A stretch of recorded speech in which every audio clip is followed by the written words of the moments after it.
How President Tinubu ridiculed El Rufai. The camp revealed as ex-governor jets out to Egypt. Hello everyone, welcome to newsspottv. Former Governor Nasir El Rufai is distraught that President Bola Tinubu betrayed him by supporting his distractors to ridicule him over the ministerial nomination. El Rufai reportedly dropped his ministerial ambition after meeting with Tinubu following the rejection of his confirmation by the Senate, and is sad that the president, who begged him to be part of his government, gave approval to the plot by his political enemies to block his nomination.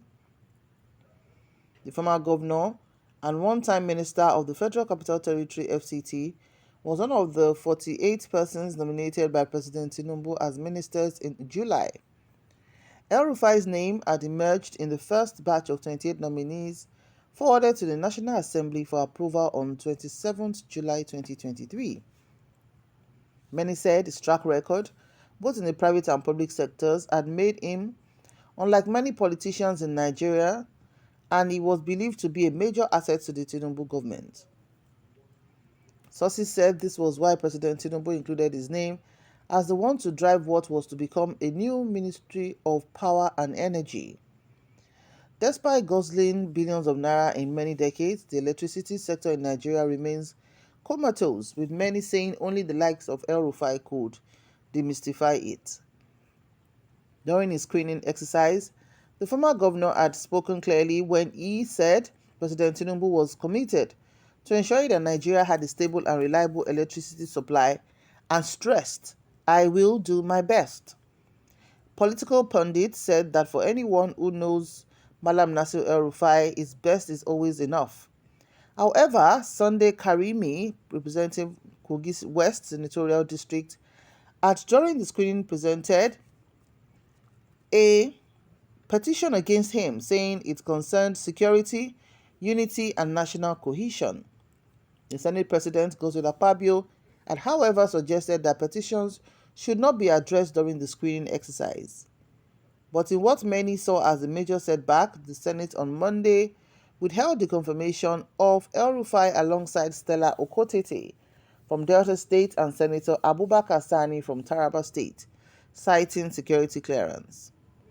The news created mixed feelings, with sources telling that the embarrassment was why El Rufai had informed the president that he was withdrawing his ministerial interest. The president then asked for 24 hours grace to review the petitions and the SSS reports to the Senate to enable him to reach a decision. Reports confirmed that the former governor left the country for Egypt after making his position clear to President Tinubu. Despite his withdrawal, he had met with stakeholders from the power and energy sector, where he urged them to support whoever would be the next Minister of Power and Energy.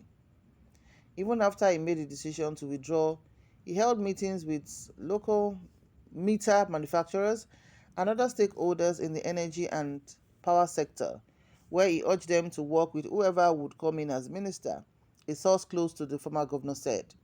However, fresh facts emerged yesterday on why El Rufai, known for his track record of getting the job done, will be shut down by a mere petition. Sources said the power play and gang up against El Rufai came from various angles, including the presidency. The petition and alleged security concerns were a mere ruse cooked up by some powerful persons to frustrate the former governor's chances. Some very powerful Nigerians, it appears, are not comfortable with the kind of reforms El Rufai was bringing to the power and energy sector. A source said, "Every reform attracts some form of resistance, and so what El Rufai did as Minister of the Federal Capital Territory was possible because he had the tenacity to do it, but also because he had the support of his principal, former President Olusegun Obasanjo. People still tried to stand in the way of the reforms, but because there was political will, it was done," he said.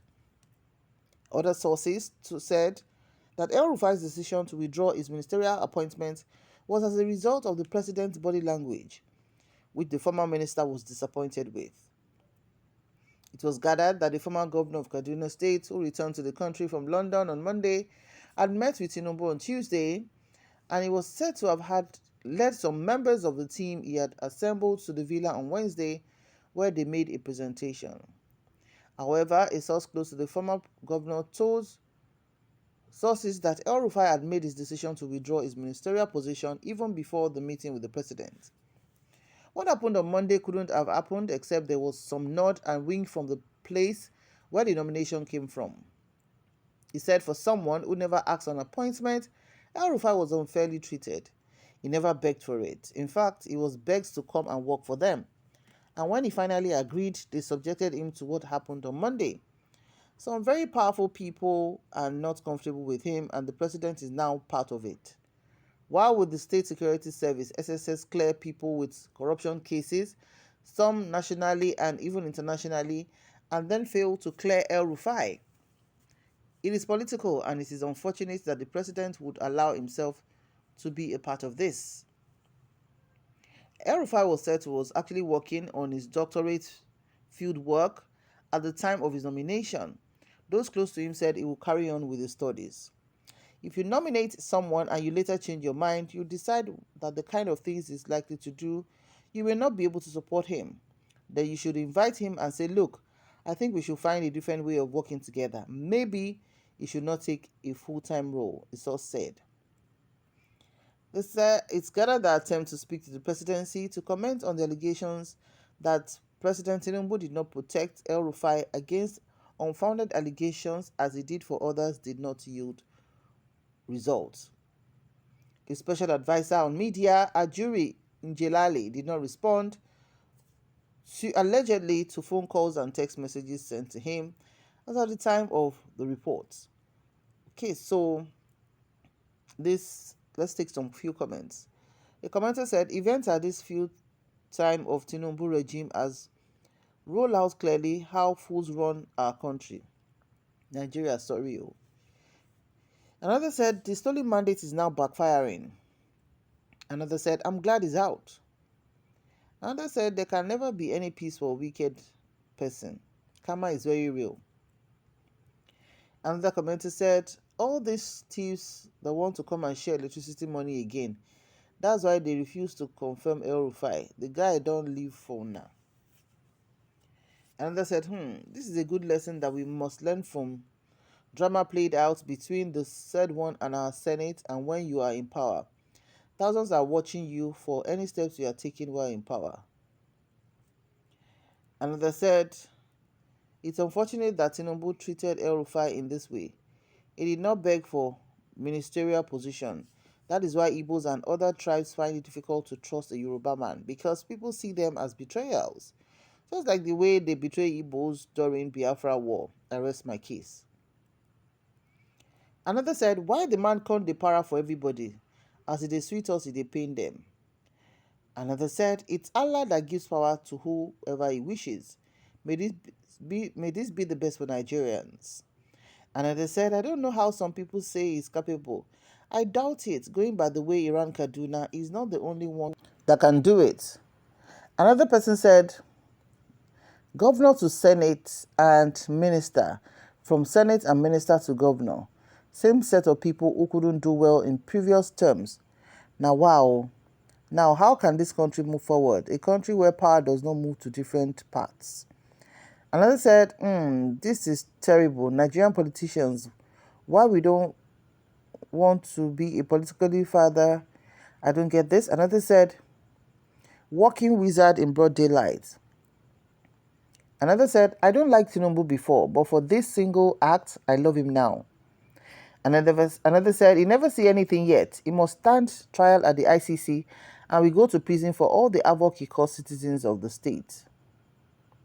Another said, he even flaunted Supreme Court orders over the Doba Hotel case and even went ahead to sell the land to some unfortunate individuals.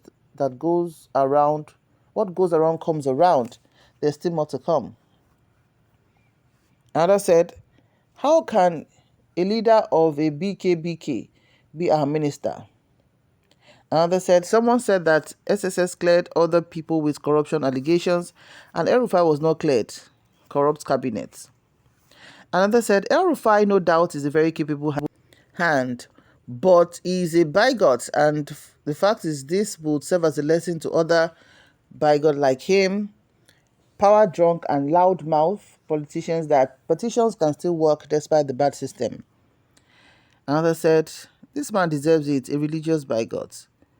Another said, go and rest. You are not the only one in this country. I suggest he becomes a Muslim cleric because he's very good at causing hatred between Christians and Muslims. All right, so those are the few comments we can take right now. What are your own opinions? Please drop it in the comment section below. Thank you so much for watching. Remember to like, share, and subscribe to our channel. To our new subscribers, thank you so much for joining. And to our existing subscribers, thank you for always stopping by. We'll see you in the next video. Bye for now.